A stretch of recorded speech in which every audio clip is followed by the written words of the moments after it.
Hey, Brandon, what was Kramer doing while he was in that option period? Was there anything there that you feel like could be beneficial? Well, he kind of stayed on schedule. So he made a start in between time he got optioned until today. So he just kind of kept on the regular schedule of pitching. So really nothing new. I think he just trying to build off that start he had in Texas, which he threw the ball very well. And looking for something similar tonight and be able to command his pitches, work ahead in the count, and be aggressive in the strike zone like he was in Texas. Rich Dubroff, go ahead. Brandon, what's the latest on Anthony Santander? And is it possible we'll see him when you come back from the West? Tone's he's improving. You know, it's a 2 to 4 week injury. I'm assuming it's going to be more like 4 weeks, just because it's a sprained ankle. He's going to be out for a couple of weeks, and it's going to take him a little bit while to come back. So, getting better every single day. Baseball activities haven't started yet, but hopefully it's sooner rather than later. Steve Molesky.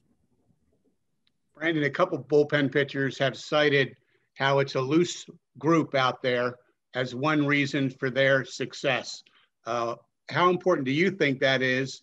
And is that something that Holt and Holmes have been able to help create? Absolutely. I thought that started last year down there with those guys. I thought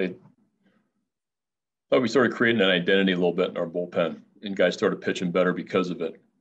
I think as guys get comfortable in the big leagues and they start having some success, that's when you really start seeing character show.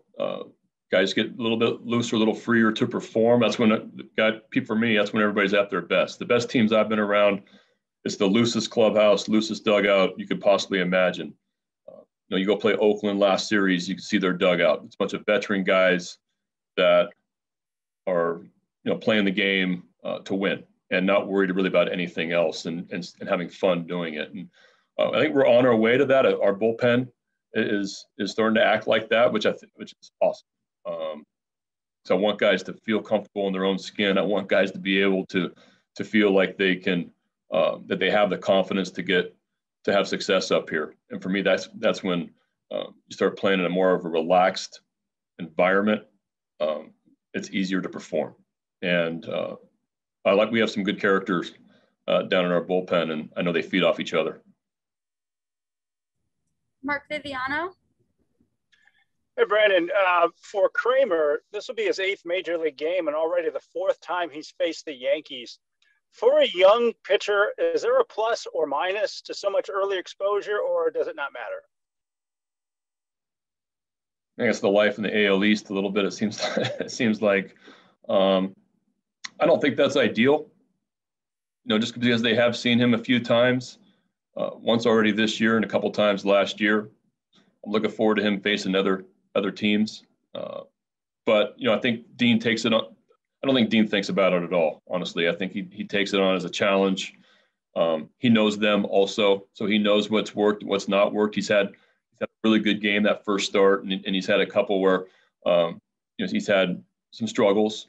So hopefully he learns from those experiences, goes in with a game plan, and he's able to execute against a really tough lineup. Joe Trezza. Hey, Brandon, there's been some speculation that Mountcastle might be able to benefit from some time at the alternate site. Or do you think we're nearing that point, or is there an added benefit to him working through these struggles at the big league level? No, right now for me, I like to see him work through these struggles and work through a little bit of a tough start. I think that's part of the game, and that's part of being a pro, and that's part of being a big leaguer and a young player, is that you're going to deal with adversity. Nobody's working harder right now around the league than him offensively. He knows, he's very aware of what he feels like and what we feel like he needs to work on and what he needs to get better at. And he's had a little bit of bad luck along the way too. For me, like he's driven some balls that have been caught that would change his numbers dramatically. I love seeing him get a hit on the breaking ball last night, down and away, stay on the breaking ball, get the base hit to center. So he's showing some signs of some pitch recognition. Corey Kluber's a really, really tough at bat for a young player and a right-handed hitter. So, you know, I think that we're going to listen. We're going to stay with him. If that crosses the line down the road, it does. But right now, I want him playing as much as possible and continue to get experience and hopefully he starts swinging the bat a little bit better. Another from Rich Dubroff. Hey, Brandon, are you looking forward to getting minor league baseball back next week, where you don't have to utter the words alternate site again? Secondary site. Yeah. Yes, I am. I'm looking forward to seeing some game reports of real minor league baseball games and to see how our prospects and see how our teams are doing.